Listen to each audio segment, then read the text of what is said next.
Hello everybody, and welcome back to another tutorial from PowerDirector Made Simple. Today's video will be about the use of the image generator using the Text plus Face feature. It is slightly different than the normal image generator in that you give it a picture of a person, such as yourself, in order to generate images based on your text description of what you want the picture to look like. Now, last month I had a video about the image generator, and if you remember, I created a red race car that was drenched in rain. If I click on the person icon in the upper right of the main window and then select My Gen AI Creations, here are the AI generated images that were created. When I scroll down towards the bottom, there are multiple images of red race cars, which means I must have tried this procedure more than once. I'll close the AI image generator window and return back to the main window. There is this other aspect of the image generator that I'm about to show, and is called the Text plus Face feature. This procedure is very similar to the standard image generator, except you can utilize a facial image for more accurate and personalized generated images. Here's a screenshot of Cyberlink's website detailing what was new with the December 2024 update. Now let's give this a try with a photo that I have of Abraham Lincoln. I'll start by clicking on Media at the top, and then the arrow next to Image Generator along the left side to open up all the options. And finally, I'll click on the Text plus Face on the left side, or the same option in the Media Library window. PowerDirector shows a sample window of recommended images of persons and what to avoid in your images. Once you become aware of what is needed, you can check the box to Don't Show It Again. I'll click on Continue. The Text plus Face window opens, which is very similar to the standard text to image window, but this one has the additional input box in the middle for the target image. We'll start at the top to describe what we want to see in the generated image. So let's get really weird to see how AI can handle it. I'm going to type in man wearing boxing shorts and boxing gloves, comma, standing in a boxing ring.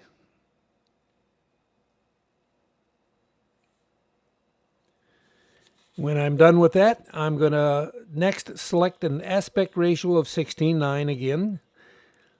I'll then click to locate my target image, and the Import Image window opens, where I can select a previously used image or some sample images. Or I can click again to navigate to my target image. Window Explorer opens, and I'll select the appropriate image that I want to use and then click on Open. I've selected an image of a standing Abraham Lincoln. I'll click OK to close this window. Now, because this was a real person and I'm posting this video to YouTube, I'm going to change the face similarity down to about 0.5 or 0.6, just so I don't get into any kind of privacy or legal issues with the YouTube police.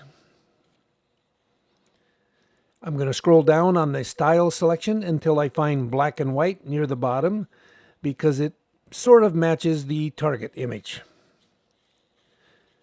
Next, I'll click on the blue button to generate.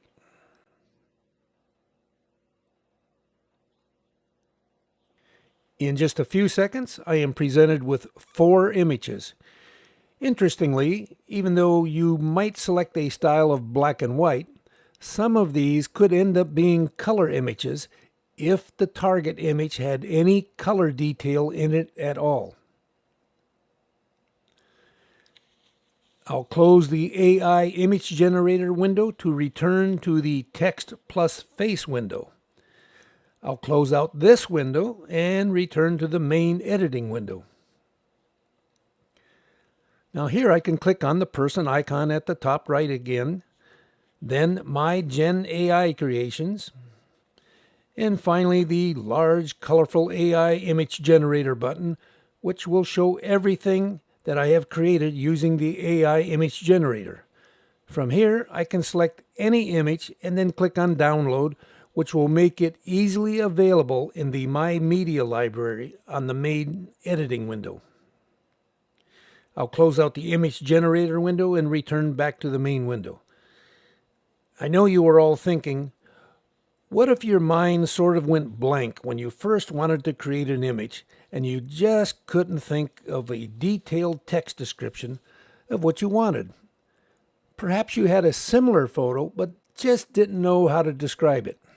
Well, fear not, my countrymen, because Cyberlinks AI has your back. Also included with the image generator is the Image to Prompt feature, as described here on their website.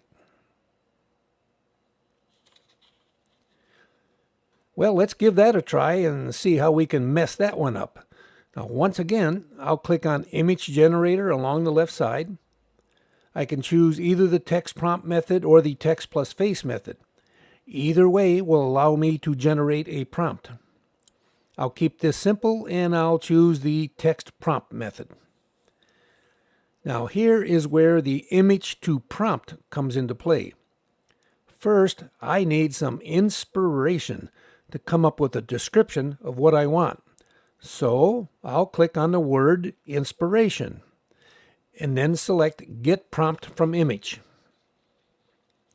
Next, I'll click on Import my target image in order for the AI to figure out an appropriate text prompt that describes the picture. This time, I'm going to click on the man wearing the green prison garb. When that image appears in the Image to Prompt window, I can click on Generate. Now, after a few seconds of analyzing the photo, the text prompt is created.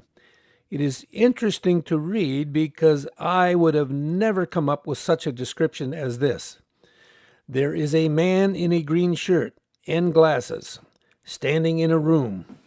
A character portrait, inspired by Robert J. Brawley, Lee Brown Coyle, Greg Rutowski, Wayne Douglas Barlow, Lee Conklin, Harold McCauley.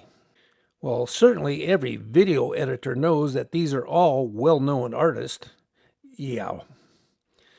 Well, that text prompt sounds detailed and inspiring enough, so I'll click on Use Prompt. I'll keep my usual 16:9 aspect ratio that I want, but now I need to pick a style, or I could choose none. But once again, let's go with weird and choose Van Gogh. Finally, I can click on Generate and spend another 3 credits. After a few seconds, I am presented again with 4 images. Now, all 4 of these images will appear in the My Creations list, or I can select one at the bottom and then click on Add to Library, which will make that one readily available in the My Media library on the main editing window. Here I'm going to close the text prompt window and return back to the main window. Now let's take a quick look to see if these masterpieces are in My Creations. At the top right again, I'll click on the person icon and select My Gen AI Creations and the big AI image generator button. Yep, sure enough, there they all are for the whole world to see. Hey, my art gallery is open, and the Van Goghs are for sale, starting at $3 million a piece. Cash, check, food stamps, Amazon gift cards are all accepted. By now, you should know about the basics of the image generator. It is capable of creating some realistic and unique images. I know today that I just played around with it for something weird, but you do remember those ultra-realistic images of that red race car. That proves that the image generator is a worthwhile feature in PowerDirector. As always, thanks for taking the time to watch my video. Leave your comments below and make sure to click that subscribe button. I'll see you all on the next one.